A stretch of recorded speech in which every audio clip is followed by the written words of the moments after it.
and on the part of the ruling class, and it certainly bloody did do. You know, was it therefore were we seeing a police state? Were we seeing that workers couldn't win? No. No. You know, it was clear that with a different strategy, the question of what police were doing would you know, it would have been possible to neutralise the police. It was a question of numbers. If we didn't, you know, if our side had mobilised the numbers and had a strategy from the very beginning that involved actively seeking solidarity, doesn't mean that you would have got it. You know, the circumstances were difficult. It does, you know, the fact that Thatcher had come to power, the fact that Thatcher had already started to do the things she'd done, the fact that the Falklands had happened, all those things had consequences for working class confidence. The defeat of the steel strike, all those things had consequences. I'm not saying those weren't there, but the fact is that with a slightly different strategy, some of the time it wouldn't have worked. But the fact that, for example, you had a tradition of solidarity amongst workers in the country that meant that a single placard without a single picket there could stop a train. You imagine that now?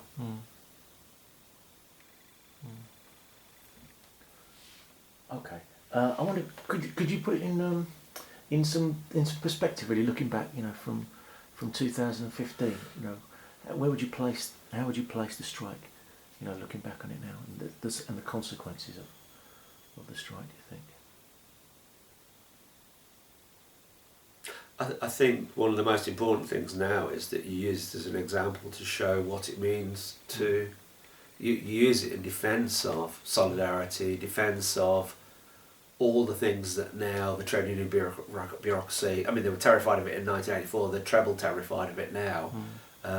You know, active solidarity, active picketing, mass picketing, workers talking to each other, the trade union bureaucracy being driven by the workforce, not the other way around. You know, all those things happened. They happened. A lot of us were there. We saw it happen. We spoke to the people involved in doing it. It's real. It's not something that we made up. And people would like to come up with explanations now. You know, there are all sorts of explanations after the fact now that, so, you know, the miners were bound to be defeated, you know, that the bonus scheme, you know, it undoubtedly had done a huge amount of damage, but it wasn't insuperable. But now, you know, we're told, you know, that it was the last gasp of the working class, and I think it's important for us to sort of say, no, absolutely it wasn't. This is what it was like. It was heady. It was brilliant for a lot, you know, for some time.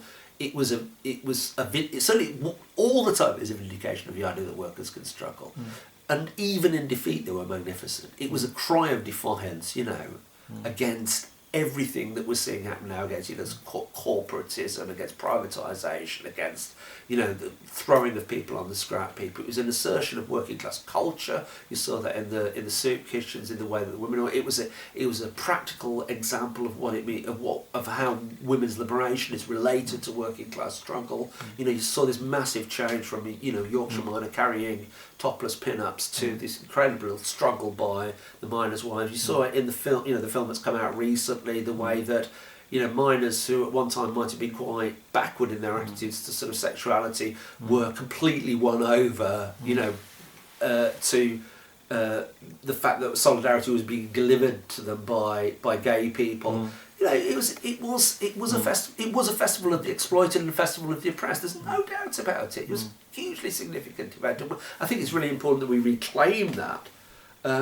It's also very important, you know, it's very important that we're sober as well, you know, that we're not there simply to be cheerleaders and to pretend that defeats didn't happen. It was a shocking defeat, and it has had consequences up to this day. It has consequences up to this way. The cowardice of the trade union bureaucracy, which played a role in the defeat of the miners, was in turn reinforced and amplified by that defeat. And that is, you know, the shocking cowardice across the whole trade union bureaucracy is a consequence of that. Okay, all right.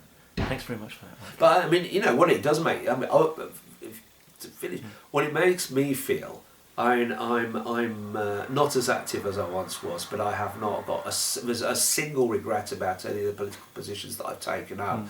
And it makes, well, one day, you know, we will avenge that defeat. We'll win, you know. And you can see You know, I've always argued that no struggle is ever wasted, that no struggle is ever wasted. Even the smallest of struggles, you learn something from, it gets banked somewhere. And, you know, a struggle as big as that, the lessons of it and the power of that are banked for us. They're part of our memory. You know, we will use those memories at some point to forge struggles that win. And no doubt about it, no doubt at all. Okay. Thanks very much for that.